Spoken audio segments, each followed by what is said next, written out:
Joining us now, we have best-selling author, former presidential candidate, and many other wonderful things. Marianne Willamson, it's always great to see you. Oh, great to see you, and thank you so much for having me. Of course, Marianne. You've been creating a little bit of a stir recently, so we'll get to that in a moment. But I wanted to start with, I thought you had a really excellent and thoughtful post about January 6th on your Substack, which you guys should be subscribing to, by the way. Let's go ahead and throw that up on the screen.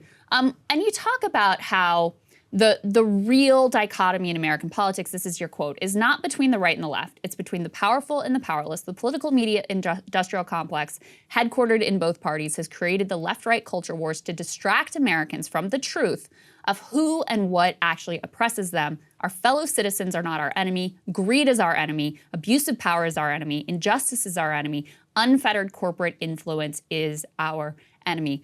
You don't think the Democrats really got that point across on January 6th? No, the center of their message, you don't think? I don't think that the songs from Hamilton and Lin-Manuel Miranda, as much as I admire him and admire that show, if ever there was a performative response, literally, what was actually going on. Yeah, it was very sad. To me that day, if we really wanted to make a stand for democracy that day, the president would have declared a national medical emergency and expanded Medicare to everybody.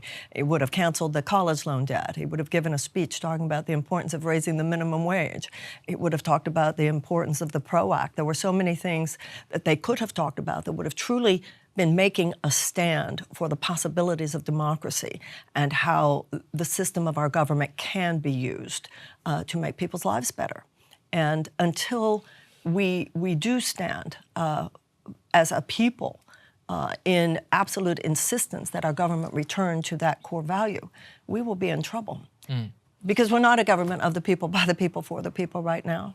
And that rage, the rage about that is legitimate, I think. You know, I found it really interesting when you went on Jesse Waters' show, Marianne, and you said that the real political divide, as Krystal said, is not left and right, and that's a cartoonish version of our political reality.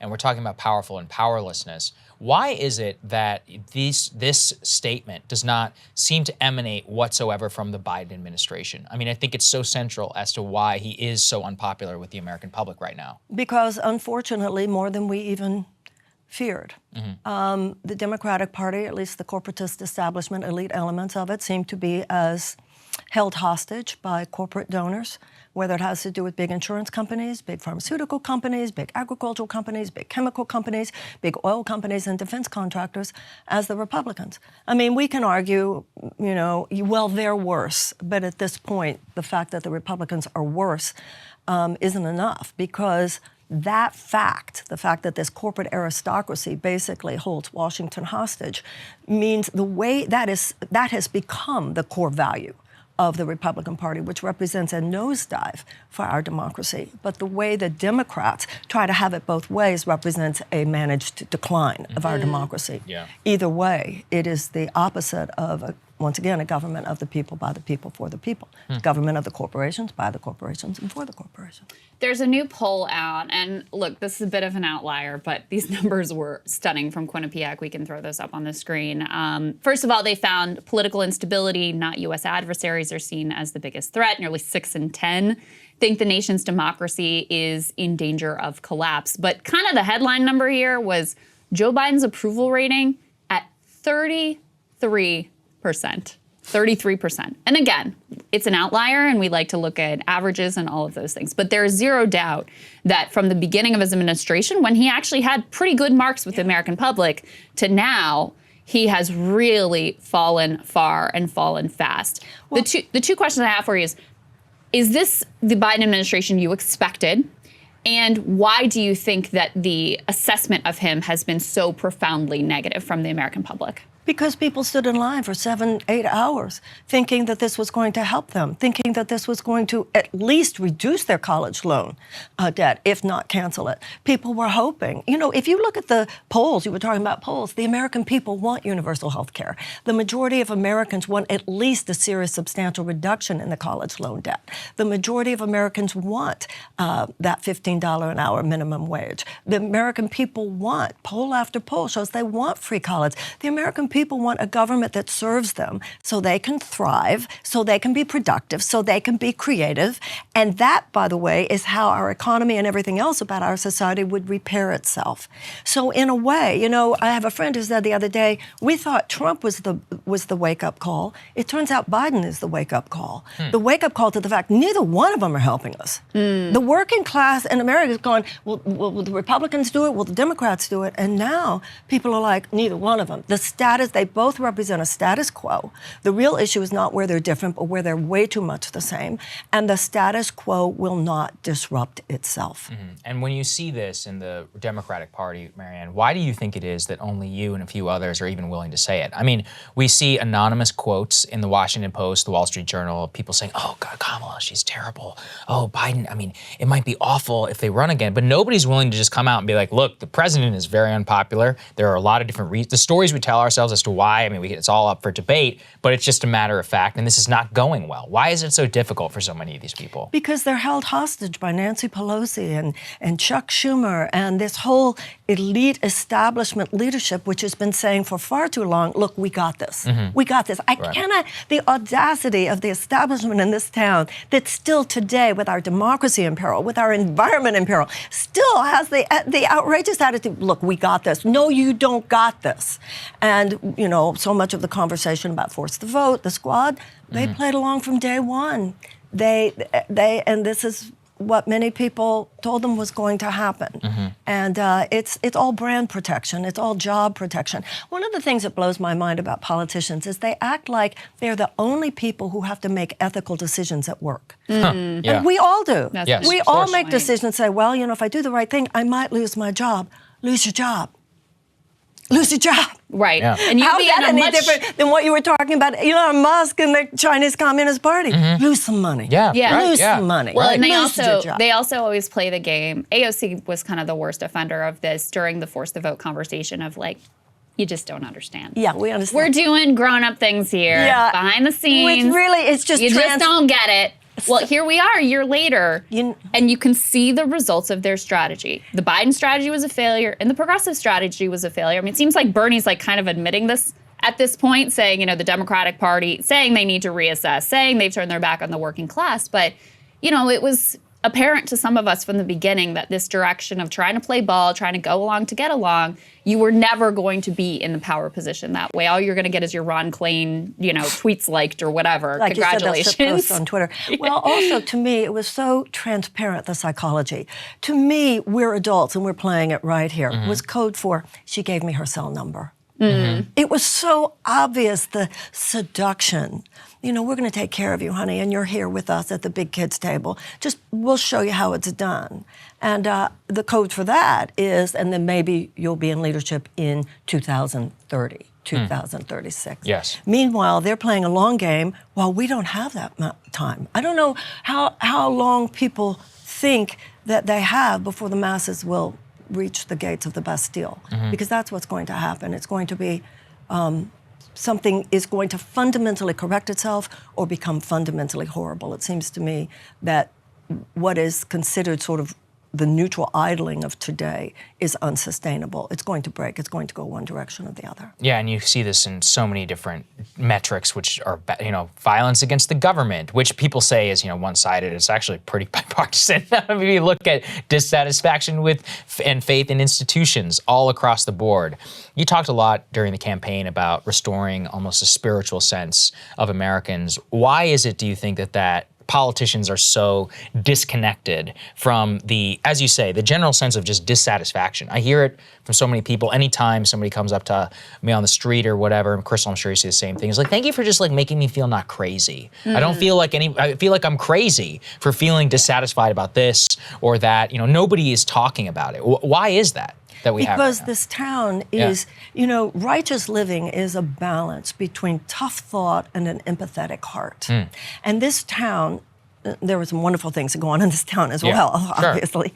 But the sort of officialdom posture is tough thinking with this closed heart. It is so divorced from a recognition of human suffering. Even though you see these tents of the homeless everywhere, they literally pass all this on their way to the Capitol every day. So without empathy, without an open heart, you don't see suffering. If you don't recognize suffering, then you're not going to recognize the rage that will inevitably emerge from all that suffering. Nothing is so dangerous as large groups of desperate people. We even knew that after World War II, because after World War I, the crushing economic conditions in Germany created the petri dish out of which Hitler arose. Large groups of desperate people end up doing desperate things. They are more vulnerable to ideological capture by genuinely psychotic forces because they see no hope. Yeah.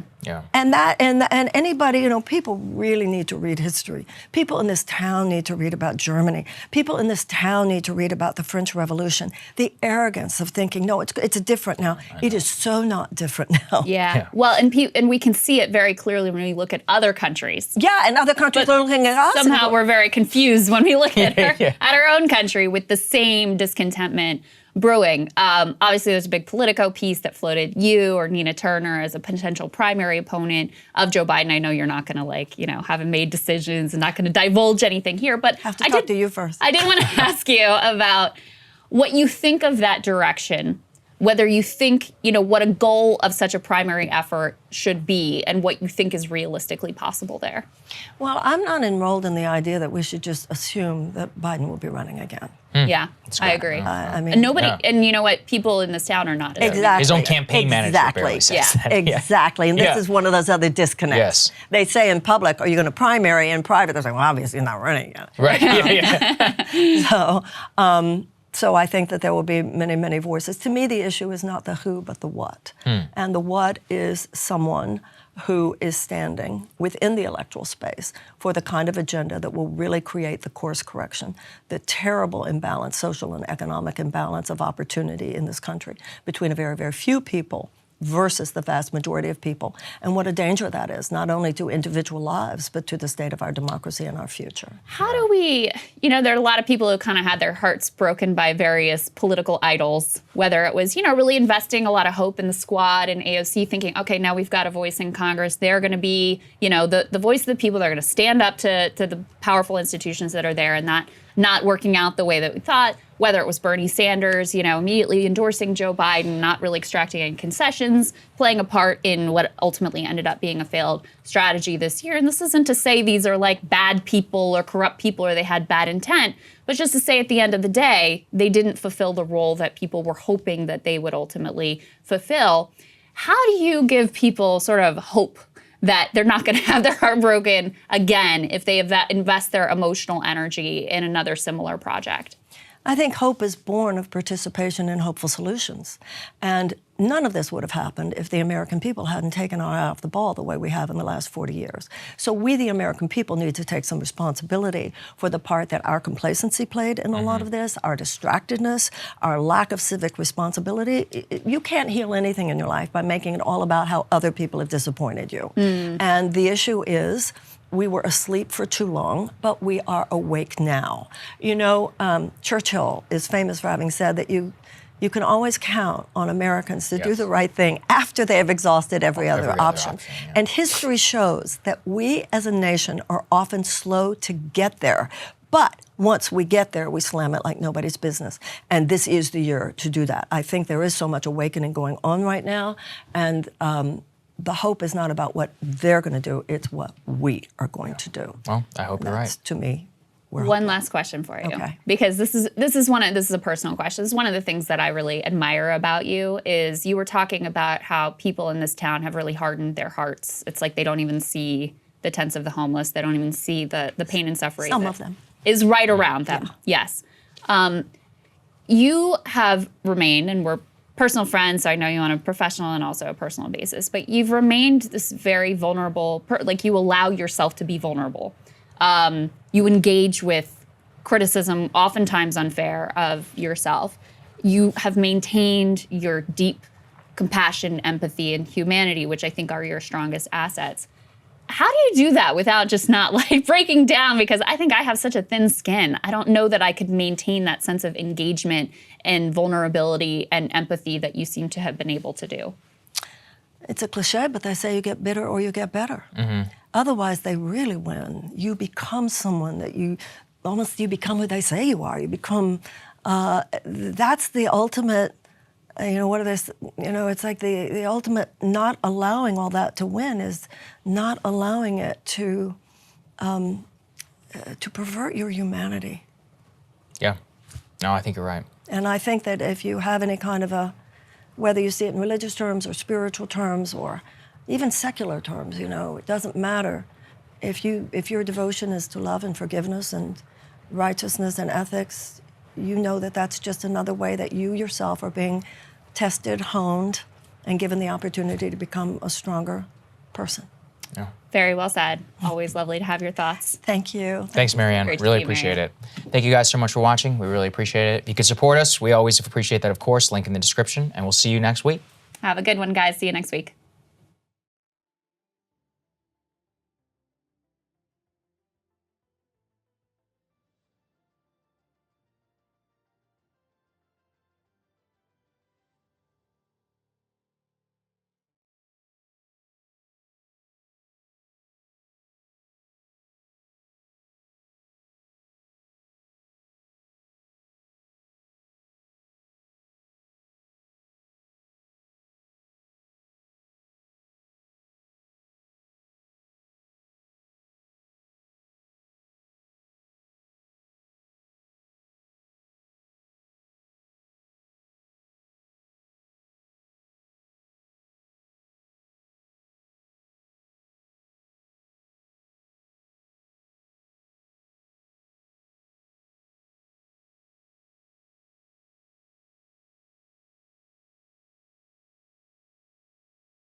Hey guys, thanks so much for watching. That's right. Just as a reminder, you can become a premium subscriber today. Watch the full show completely uncut, our reactions to each other's monologues. You get to listen to it. You get to ask us questions, all that good stuff. Link is right there in the description or at breakingpoints.com. Best of all, great way to say screw you to the mainstream media.